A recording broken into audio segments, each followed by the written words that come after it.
Draftstars crew, we're reviewing round 25. Just a reminder, we are doing these videos throughout the final series as well. So get excited for that. Hopefully some bigger prizes as well. Always gets us a little bit more excited, right? So this is the first game of the week there. And that was the Storm boys up against those Eels. And some of the selections did pretty well. Obviously, Moses was a solid selection. Harry Grant was a better one. So if you went for Harry, that was the way to go. Shawnee Lane had a bit of a lighter one. And really, just the big scorings was just from Munster and Grant, which has pretty much been the way all season, and then just filling in some guys here and there. Nick Meaney was a great one. I had him as a selection, and that worked out pretty well. And Tui Kamakamika has been great all season as well. So very, very exciting for those types of guys, and the rest of them were just okay. So you just had to really have those top two guys in your squad to come out and do really well. Next one was the Dogs v the Seagulls, and my selection went really, really well this one. I was very happy with that. Obviously, KO Weeks and Ben Trbojevic didn't perform so well, and Benny playing in the centres. Usually when that happens, he does score solidly, but only 23 for him, 25 for KO.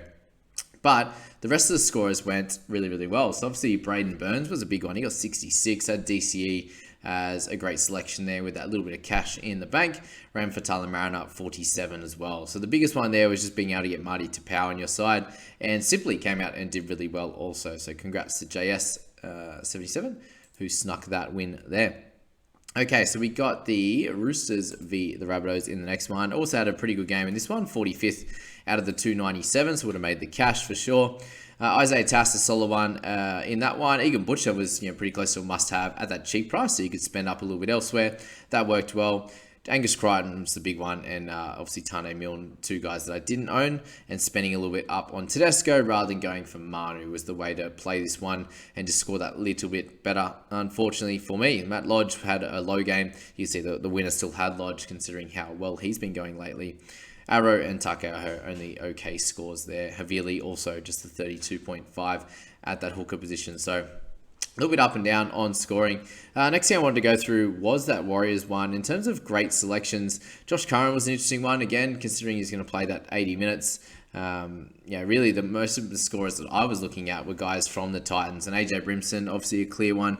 Talk about Tanner Boyd being a clear great option, Jaden Campbell as well, and then you had Bowie for more and Tino as the other solid ones in that game there. Moving to the Dragons v the Broncos was the next one. If we're looking at that, I only went okay in this one. A few of my selections were solid, but generally just didn't have any of the big guys. Max Fainai had the big one there. We had Benny Hunt, 58, so scored a lot better than Amone.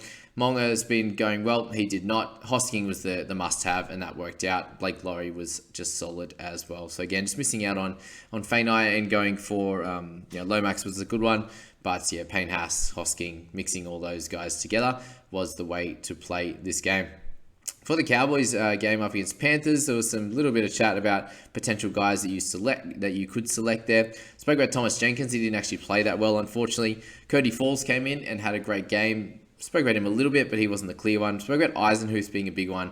Hopgood also the other great option. So those guys did great for the Panthers side of the ball. And then for the Cows, there's guys like obviously Townsend coming in and controlling that one. Dearden did play, so I spoke about him being a little bit of a, if he didn't play, then Townsend would be the better option.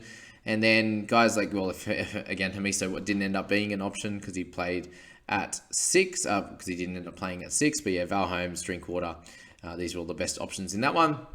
For the Sharks, we had Lockie Miller, be a good one there.